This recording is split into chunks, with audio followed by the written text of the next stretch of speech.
But அப்படியெல்லாம் உருவாக்குன platform தான் நீங்கள் இன்றைக்கி 261 எஃப்ஐஆர் சொல்கிறீங்களே, அது மாத்திரம்தான் எல்லாருக்கும் தெரியும். அன்றைக்கி வந்து உரிமை மீறல் பிரச்சனை கொண்டு வந்தாங்க.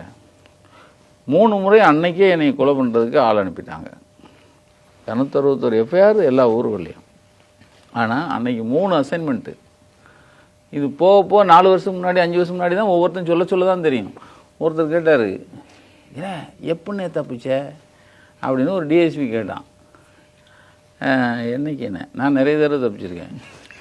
அப்போ அதானே ஜனவரி 7, 2012 அவன் கரெக்டாக நான் வச்சுருக்கான்.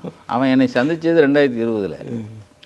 நான் சொன்னேன், நீங்கள் என்ன அண்ணே, நான் என்ன ஒரு இன்ஸ்பெக்டர்ண்ணே, 3 மணிக்கு நீங்கள் எல்லாம் அசம்பிள் ஆகணும்னு சொல்லிட்டாங்க. 100 பேர். நாங்கள் கை துப்பாக்கி வயர்லெஸ் 2 மாத்திரம்தான்.